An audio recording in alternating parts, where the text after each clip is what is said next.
my screen? Can you see my screen? Somebody speak up. Yes, ma'am. Yes, ma'am. All right, you guys are good. All right. Okay. So, looking at my PowerPoint, you're going to say, well, there's not going to be any time for us to talk. That's why I'm going to fly through a lot of this stuff, because I really want your all's feedback. Let me get to where I can see your all's chat and watch. Okay, all right, so here we go. Goals for today. I want you to ask any questions you may have about documentation requirements, especially end of the year. Hopefully you can provide some feedback regarding the existing guidance document. And then we're going to have mainly, this is going to be the main point, discussions about averaging the indirect supervision, DOOSA form changes, and levels of supervision. And finally, if we don't get a chance to talk about it today, there's an opportunity for you in the verification of attendance to provide suggestions for the team next year. And one of the things I really want to, and so as we go through this, if you'll write down suggestions or things you want to include if we don't get to talk about it. But one of the things I wanted to ask you, would it be better for those of you who are supervising, like the WVU students, to have your own meeting all the time, because there's sometimes we have to discuss specific things, or does it make sense that we combine the meetings? Are you getting all the information that you need? I'm just not sure how best to organize it, but as we get more and more students and more counties involved, it might be necessary to break it up. So that's going to be another question that we'll talk about. All right, so this is very quick. You've seen these slides forever, but due June 1st would be the verification report, the completed or 4 different pages of the DOOSA form, and the SLPA needs to upload all their certificates that go along with what they've listed in professional development.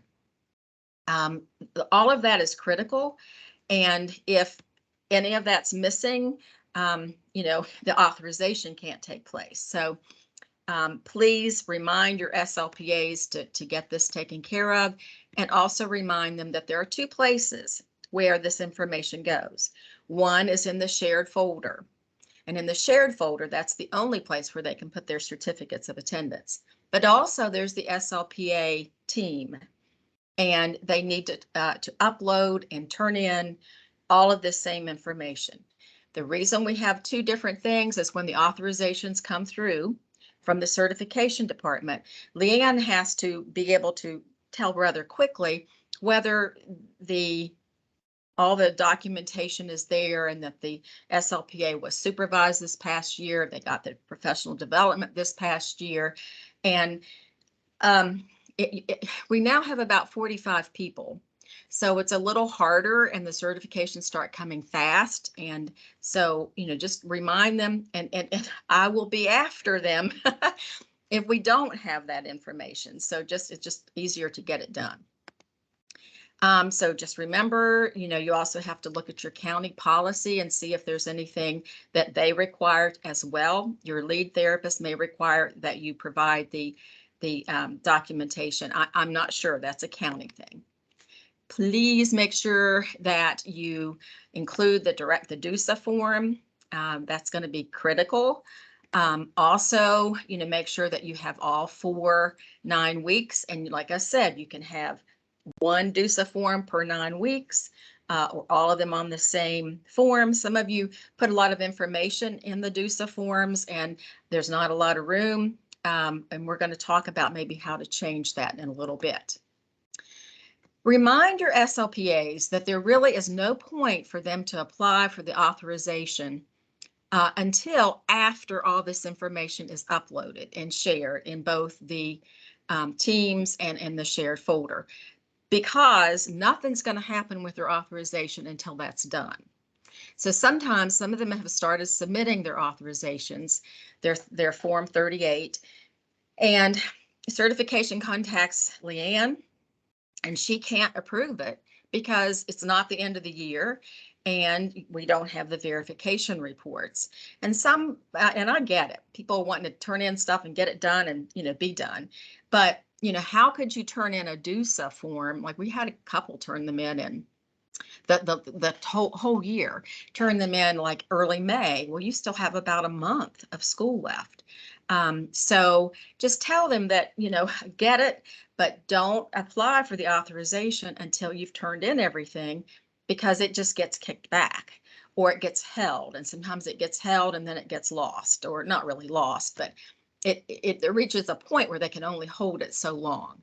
So just make sure that they get that first before they apply for their authorization. And of course, they go to the certification department and they complete the 38. Or for those who are applying for permits, they would do the same thing. Are there any questions about end of the year documentation? Speak now. When is everything due? The due date for the information is June 1st. And then the authorization can take place between June 1st and June 30th. The authorization expires on June 30th. So they have a whole month to contact certification. But all this documentation is due June 1st. Now, let me ask you guys this. How many of you are still have a couple weeks or so before school is out? Does the June 1st work fairly well for most of you? Yes, Mingo County's not out until June. Our last 13th. day for students is, okay. Go ahead, Tonder. When does Mingo County get out? Teachers release it June 13th, students June 7th, so that's plenty of time. How about you, Sonia? What were you saying? Sorry, yeah, we're out, our students are out June 2nd. Wow, great. It's May 24th. Okay, you're already out? Or almost out? Okay, so this should all work for you guys. I mean, you can turn it in sooner. Certainly, yay, I get it. Lynn, May 27th. Okay, so we're really close to, thank you all for putting that in the chat. We're really close, and June 1st, I think, will work for most of you. But do you have any questions? It's May 20th. Thank you. Anybody have any questions about that? I know there was an issue. Some of you wondered, and what are your thoughts about your doing the shared folder with the putting the DOOSA form in the shared folder, since you're basically the one who's keeping track of that? Are there any problems with that? Okay. This is Sonia. Uh-huh. I wrote way too much on the DOOSA form. No, you can never write too much, honestly. That's what I'm wondering. Should we change the DOOSA form? I say yes. This is okay. Megan. Who is saying yes? Okay. Hi, Megan. How? Like my SLPA had a lot of absences the first 9 weeks, and there were just like students missing. And then I took over a large portion of her caseload, and I felt like I can't document it like anywhere, or that there's just not enough room. And I'm trying to like condense it and make it like try to use, I don't know, abbreviations, and I don't even know if my abbreviations make sense. So just like I'm trying so hard to explain what was happening. I mean, I know it is an e-school doc, so you can see like her absences and stuff, but still it was just like So how would you change it? I did talk to like make a suggestion for e-school docs that like if we can somehow like take away like a 9 weeks saying a student was dismissed, a student transferred, or if they were added this 9 weeks. I feel like that all gets lost in the DOOSA form. It can be a little confusing as to why this student doesn't have 4 observations, even though like I'm putting it, I just don't feel like it's clear. Right. Well, let's think about that, because, we could do one form for every 9 weeks, but we're going to talk about different DOOSA forms as well. So Put your feedback, please. Put it in Teams, put it in the survey, email me, call me. This is the time to really think about it. And I agree, like Sonia was saying, there's sometimes you just really have to put a lot of information there, and there's really not room. So I'm open to any kind of suggestions for that. So thank you all for that feedback. Anybody else? Anything Let me, else? this is Sonia again. One thing that I needed to do and I didn't do was I should have done one DOOSA form per school, because my SLPA had 5 schools. That makes And sense. and I should have just put those students on one form, and then when they transferred and all that, because it ended up with like 72 students that she serviced, but not Wow. all at the same Right, time. exactly. Okay, But that's a good suggestion. As it relates to the guidance document, particularly those of you who are new this year supervising SLPAs, were there any things in the guidance document that you all felt wasn't clear, needed to be explained better? You know, we can't like list them all right now, but that's what I want you to tell me some way or the other. So I'm hoping that when you do your verification of attendance, that you maybe not do it like right after the meeting, but spend some time looking at the guidance document and, tell us. I mean, this is the time, probably this is the last time the document's going to be changed for a while. So what wasn't clear? What would you like more information on? So that would be more specific things, and just send that to me however you want to do it. And I know it's end of the year and I know it's crazy, but just take a little bit of time to provide that feedback. Okay, now this is the big disclaimer. The next things we're going to talk about may or may not happen. This is getting your feedback. So just remember that, because, Leanna's been getting questions like, well, what changes will take place? I don't know if any, but as I mentioned at the last meeting, ASHA has changed their guidance, and they're a lot less specific than they were, and that's good and bad. And so I've been thinking, and I think I've been thinking too much about, what could be changed. And basically, also to address the compromise between quality. We want to provide quality supervision of the SLPAs and quality services to the students. But on the other hand, we don't want to make everything so cumbersome that people don't want to take SLPAs. And I've had a few people who said, I would not take an SLPA because of the how much there is. So I'm thinking thinking of balancing that, and the things we're going to talk about next may or may not happen. So don't think that if we talk about something that's going to happen, okay? Hi, Tina. Do you have something you want to say? Oh, it's okay. That's No, all right. I got kicked off and I'm back on. I'm trying to turn off my camera. Sorry. Okay, no problem. All right, so I'm not going to talk about this long. We talked about there's a greater emphasis on ethics and collaboration between you guys, and they talked about you need to look at the SLPA's competencies and their caseload to determine the amount of supervision they need.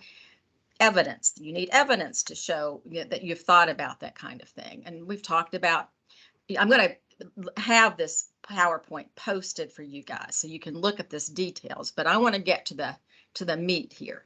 So we've talked about how feedback is important, evaluations are important, observations of the SLP are important. So let me ask you this, based on the survey results, most of you still wanted percentages specified. And I'm glad, because I think that makes sense. Some of you felt that your SLPA could not accurately evaluate themselves.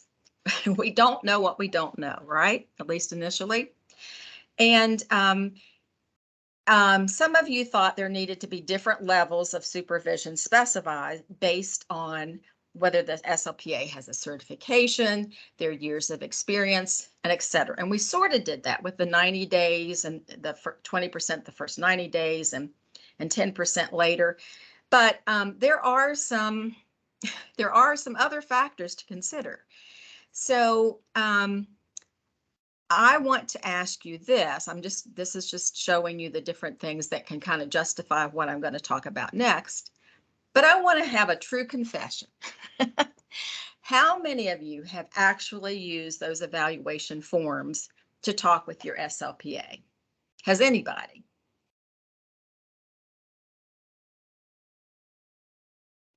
So I'm taking that is a no. And yet, if we go more with what I think is more good practice, the only way that you're going to be able to teach the SLPA is to be able to have something objective to talk about, to be specific about what you're seeing and them being specific about what they need. And the ones who can't evaluate themselves are not going to learn anything unless you've provided that feedback, or they're not going to know that they don't know. And I see that a lot with not just SLPAs, but new grads. We just don't know what we don't know. So if we would ever go to changing a little bit, and instead of being very specific, the 20% for the first 90 days, the 10% after that, we need to look at doing those evaluations. And ASHA is developing one as well. We developed these based on what ASHA felt were the roles of the SLPA. If you've looked at it recently, I mean, it has not only things like, being on time and, those kind of things, but also specific categories of disabilities like, speech sound disorders, because we know those may be simpler, except for R, than a kid with autism or a child who uses AAC. So those are all factors when we consider. And when you all talked about you would like to have those factors considered, if it's a new SLPA, those of you who had the WVU students, you initially had to have a lot more supervision, right? So that's certainly a factor. If a supervisor is new themselves, takes you a while to kind of get into that groove. A new relationship between the two of you, a new caseload. I mean, if the SLPA has the same caseload every year, that's different than if they're starting in a new school and this school has a special classroom of kids with autism, or they're going to a middle school, and the complexity of that caseload. And I also think it makes a difference, and I'm just seeing this, I've not done any official research, but what I'm seeing is that those SLPAs who are in the same building with their supervisor are able to learn more quickly because they can just in passing ask the supervisor what's going on. I realize it's impossible in some of your counties to do that because you're so spread out, and you may need to contract, and so then virtual supervision becomes important. But that's a factor, and I have seen a difference in their understanding, unless the supervisor really focuses on maybe every day having a meeting with that SLPA to touch base, because it's easy to forget, questions if you wait a week or two.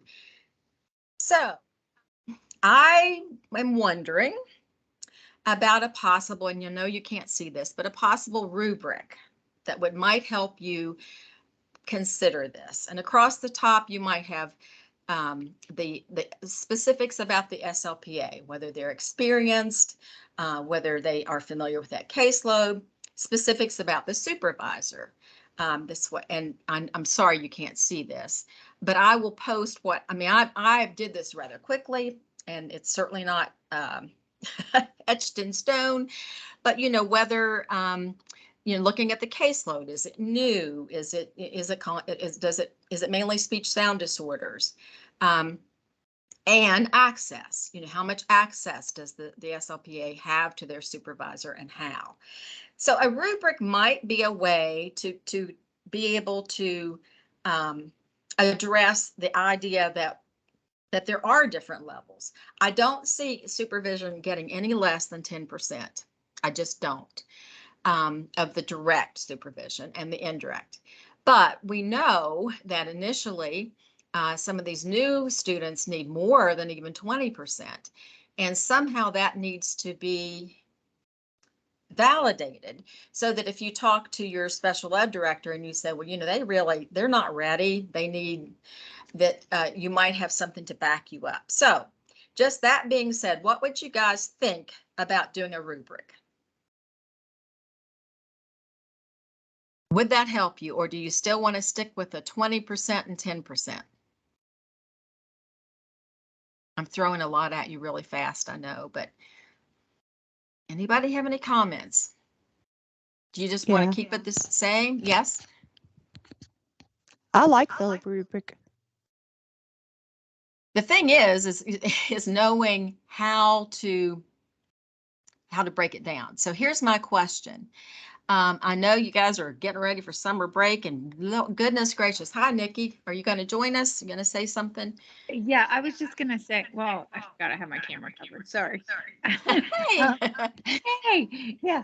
I like the idea of the rubric, but I think that in some counties, people might be pressured to put an SLPA on their own faster, and that's more like maybe objective or subjective, you know what I mean? Like they might get pressured that way, whereas the percentage you have to meet, like I was just wondering about some of that. And that's been a concern.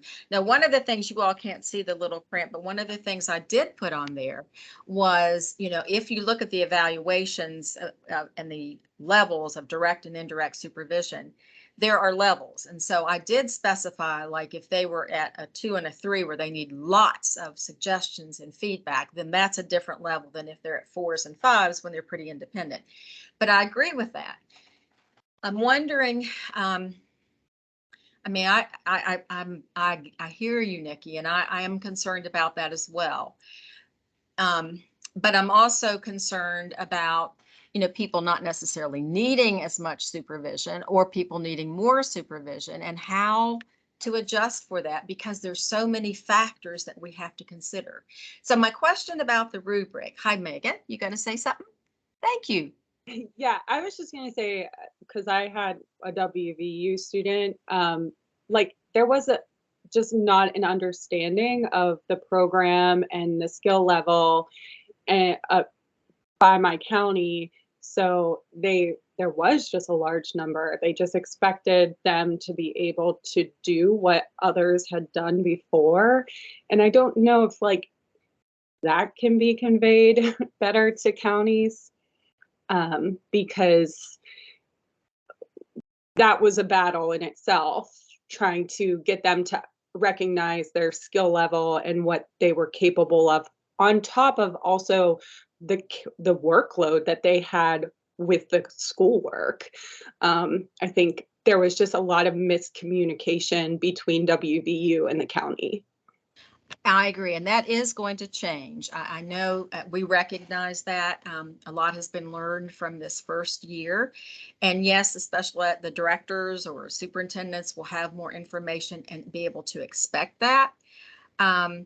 And I know Leanne is planning on speaking to the special ed directors, and I know, some of you as supervisors were kind of shocked about how much you needed to do up front, because, you expected them to just, be able to do more. So we're hoping to inform people with this next cohort better. We learn from that.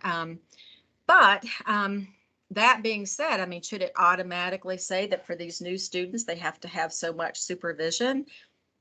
This is the problem. We're trying to support you in your evaluation and determination of the students and what they need, but also we don't want to tie you down. It's just a fine line. Hey, Tondra. Hey, I don't know whether I have it made in Mingo County or not, but my director works, she's really, really good, that she understands everything that goes in forward. And I think that the percentages are important.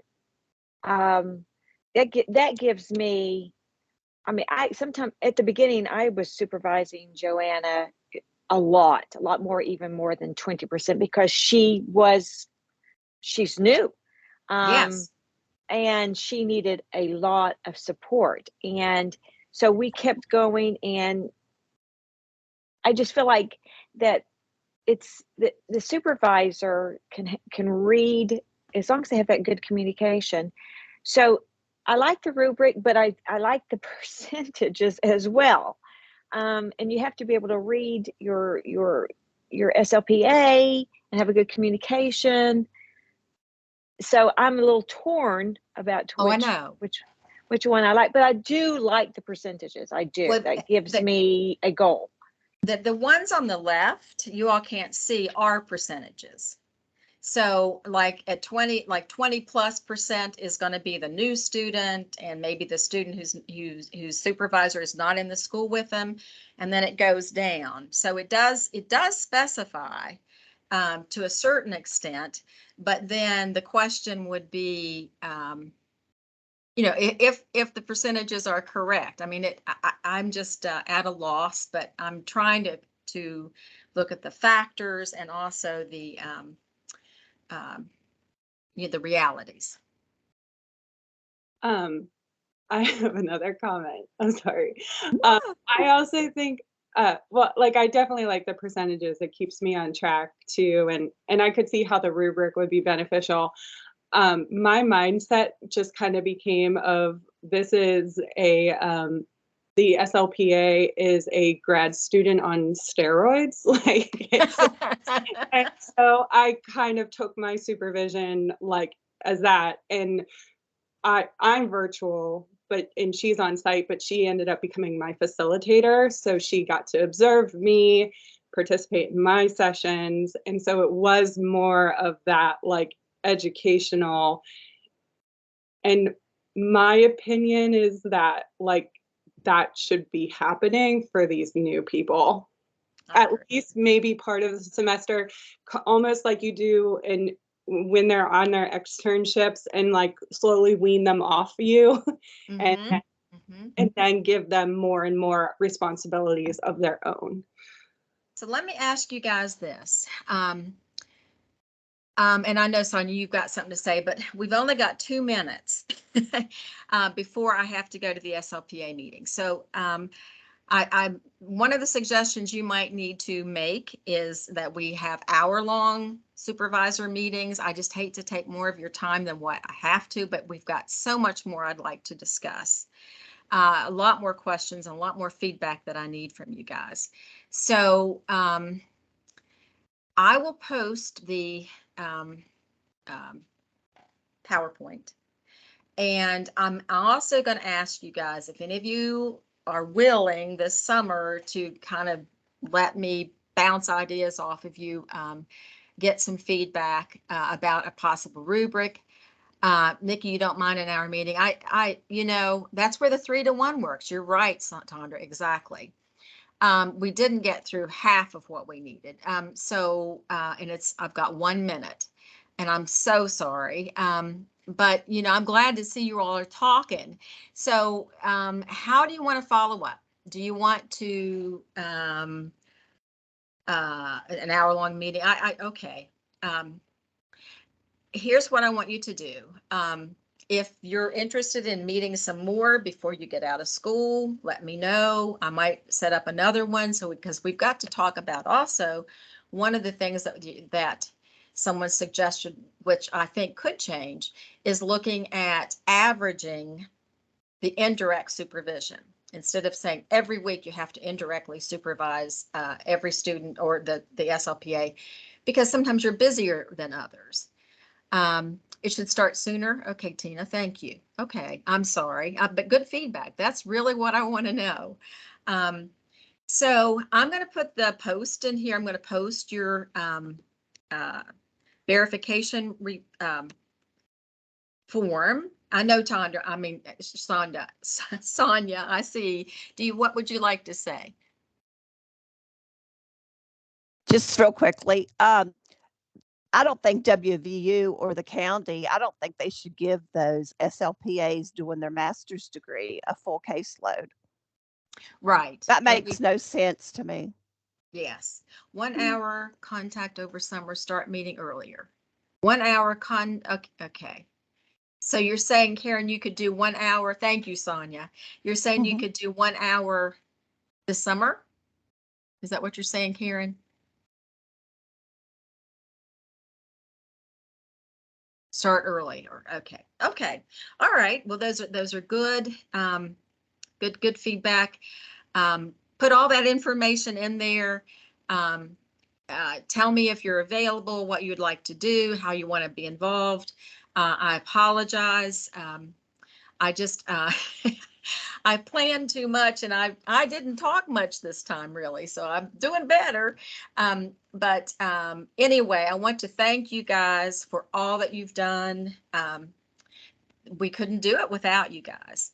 And I appreciate, the time and the support you've given to the SLPAs. And thank you. Just fill out this verification report. Tell me how you want to proceed next. We could do a full hour. I think an hour might do it, but we still need to talk about the indirect supervision and averaging. Wanted to talk a little bit about the supervision levels a little bit more.